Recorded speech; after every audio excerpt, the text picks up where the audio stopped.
Welcome to Written and Said, Dream, Imagination, and Existence. An introduction to Ludwig Binswanger's Le Rêve et l'Existence. Part 1. Introduction. As Foucault says, these introductory remarks have only one purpose: to present a form of anthropological analysis, one that is not general and abstract, but rather a concrete and experimental form of analysis. Less truth upon a hill than a task of research. Research not of some objective sector of natural emplacements, but of the real content, of content placed at the level of reality. We want to understand the world as the effect of an existence, where meaning is determined by recognition of forms. That is, Binswanger presents anthropology as a concrete and experimental form of analysis. At the abstract level, we have an ontological reflection, and at the empirical level, we have a reflection whose major theme is a presence to being, existence, or Dasein. Reminiscent of a Hegelian oscillation between subjectivity and objectivity, Binswanger moves continually back and forth between empirical anthropological form and ontological conditions of existence. That is, where one can recognize a general role, a sort of place on the stage one can step into. One can take up that role and make expressions in concrete reality. We can see how this expression, far from being a universal reality, is but our own world. In this way, Binswanger finds meaning not at the abstract and general level, but he reaches the concrete existence of his patients. Existence is how the dream announces itself in a meaningful fashion. We do not want to stop at a hermeneutic of symbols. We need to investigate the act to arrive at a comprehension of existential structures. The meaning of the dream deploys itself not in a dream book, but in the cipher of appearance and the modalities of existence. If previously we only enter into meaningful history by ascending into a book or a pantheon, Binswanger, by operating at the level of concrete reality, offers a new way of conceiving how meanings are manifested at the level of expression. Part 2. Man and his significance. In the 1800s, the obsolescence of God posed a threat to meaningfulness. Foucault notes a coincidence of dates, Husserl's logical investigations, and Freud's interpretation of dreams, attempts by man to recapture himself in his significance. But whereas Husserl attempts to add precision to positive knowledge, Freud takes the non-knowledge of dreams and recasts it as a positive knowledge. That is, if before Freud the dream had been taken to be the nonsense of consciousness, after Freud, after finding meaning in the noise, we find that the dream is the meaning of the unconscious. This is an important shift. From the meaningless of the dream to the disclosure of its hidden meaning, the objection that Binswanger will make is how this meaning is manifested. The criticisms that Binswanger levies against Freud are similar to the criticisms that functional linguists levy against Chomskyan linguists. That is, Chomsky and Freud have abstracted away the act of expression, leaving only abstract and general rules. Binswanger argues that the dream, like every expressive act, takes on meaning by referring not to rules or a book of definitions, but by referring to the real world, to things and processes that tend to be omitted by the psychoanalyst. Freudian analysis retrieves only one meaning among the many possible meanings. In this sense, Freud confiscates the meaning of the expression from its verbal formulation, and for any disadequating effects of this expression, Freud substitutes a simple satisfaction of desire, capturing this effect in a sort of neutralization. For Freud, the symbol is nothing but a thin film that separates, as it joins, the inner world and the external world. Where Binswanger sees morphological structure as an expressive effect, Freud finds the significance at a global level. For example, incestuous desire, infantile regression, narcissistic envelopment. Foucault resorts to Peircean semiotics to elaborate this distinction. On one hand, we have the notion emphasized by Binswanger, which Foucault identifies with the index, the indication of an effect of a power.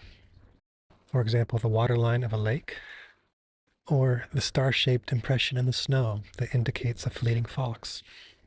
Thus, conventional association, more impression in a stateful world. We may hear a voice disturbed in such a way that indicates anger. These indications are not universally known. They must be read by someone who knows how to see. And we see the Husserlian influence. If expressions are indexes, indications of an intention, and we see how this expression is an act of aiming, is an act of meaning, is an act of pointing at something that can serve as a word in a proposition. To speak or to imagine is for Husserl to accomplish a deed. Thus there's little point to Freud cross-referencing signs in order to find a satisfaction of desire, when phenomenology, on the contrary, enables one to recapture the meaning in the context of the expressive act. Ultimately, it is not enough to treat the dream image as an effect if one isolates it from the act of expression. Part 3. Nihil magnum somnianti. Nothing too great to be dreamt by the dreamer. Cicero. Freud did not succeed in going beyond 19th century psychology. He too thought that the dream was a rhapsody of images. For Binswanger, however, the dream takes on the meaning of an imaginary experience. And the question must be asked, is this experience a report derived from reality that exists, or an originary assertion? How is a dream image used? It is an old question. Does a dream reveal a predestination, or does it prevent a predetermination? What is this prophecy, and why does it spring forth from a subject?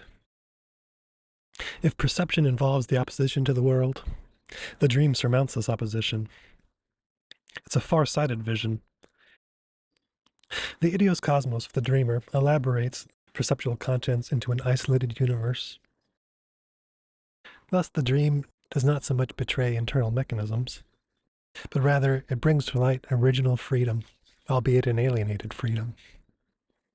The dream, like Dionysus reconciling with the Apollonian light, in the serene dreams of fulfillment, there is death. We have images of resurrection for the healed man, or of calming, at last, of life. Part 4. Ce qui pèse l'homme, c'est le rêve. What weighs on man is the dream. Bernanos. So the dream, as an effect of the patient, is an expression of the future. At the symbolic level, the dream puts the ill patient on the stage. The dream is the making of its future. And we see that the subject of this dream is not the person who says I, but the entire content of the dream. The patient who's dreaming is the anguished person, but also the sea, the things, the animals, even the empty space. The dream is an existence carving out itself in a barren space, exploding noisily, ensnaring itself in the webs of destiny. A heterogeneous space, not necessarily presented as the geometric structure of simultaneity, but nevertheless harbors the effective power of objects. The hearth, the native land, the Heimat, each appear as a homeward road. The dream deploys itself in this original spatiality of the scene, and finds there its principle of effective meanings. Meanings that don't have the consistency of light, but interfere with each other and lodge in one's brain. The near and the far lose the secure character. Space no longer supports the right at hand. For example, the spaces described by Minkowski, the dark space where hallucinatory voices cross and mingle, or the space of luminosity described by Rumke. Men seem to be giants. All objects and distances appear to be as though it was through a magnifying glass. Binswanger himself analyzed vertical expressions, that is, movements of ascent and enthusiasm and excess. For example, the existential space of Ellen West, at once the desire for death and the myth of a second birth. In fact, for Binswanger, every active expression is to be understood on the basis of primary directions. The dreams indicate, as the flight of an arrow, a direction, a trajectory, the points of a curve, which support triumphal departures, voyages and circumnavigations, discoveries, exiles, returns, the bitterness of coming back to things unchanged or aged.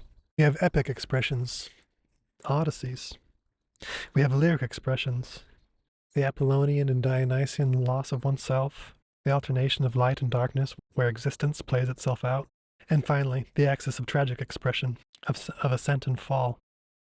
But Binswanger gives an anthropological privilege to the vertical dimension, to the tragic fall, which bring out the dimensions of temporality. Whereas the light and dark alternations of lyrical expression mark circularity and oscillation, ascent and fall can grasp temporality in its primitive meaning. And hence the distinction between an authentic and an inauthentic form of historical existence. One is prevented from ascending into history and remains absorbed in the inner history of delirium. Anthropology becomes ontology. Part 5. The poet is under his knight's orders. So, strictly speaking, the dream does not point to an archaic image, a phantasm. Images are not its prime matter. They do not constitute its ultimate significance. On the contrary, every act of imagination points implicitly to the dream, an allusion to reality, to an eventual content of perception. In imagining someone after a year's absence, it is not that I escape to another world, but rather that the lines of necessity that exclude Peter are smudged. My presence as presence to this world fades.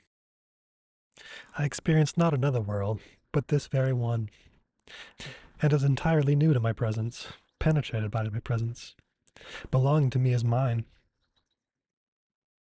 I rediscover the entire trajectory of my freedom. I totalize it as the curve of a destiny.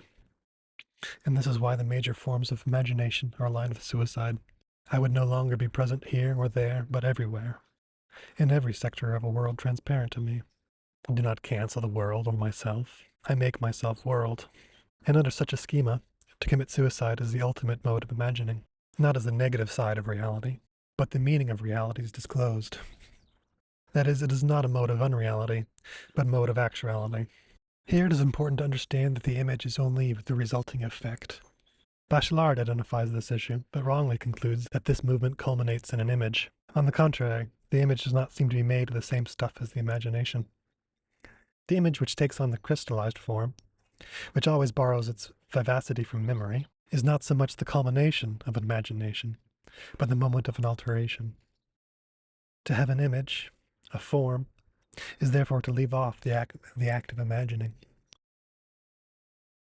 Whereas the inventors of images discover similarities and hunt down metaphors, the imagination, in its true poetic function, meditates on identity. Imagination imposes a task of refusal of the image. The morbid fantasy finds oneself absorbed into the image. If the image serves as anything, it is so that a vigilant conscience can recover its dreamlike moments. Freud was right to say that the dream hid more than it revealed. But contrary to Freud, the compromise is between neither repressed in the censor, nor the instinctive impulses in the perceptual material, but rather the authentic movement of the imagination and its adulteration in image. That is, the meaning of the dream is always beyond the images gleaned upon waking. On the other side of the dream, the imagination continues. Yet these images are not meaningless, not the imagination reduced to a rhapsody of images. They are, on the contrary, its fulfillment. That is, while purified in the fire of the dream itself finds its fulfillment in the flame.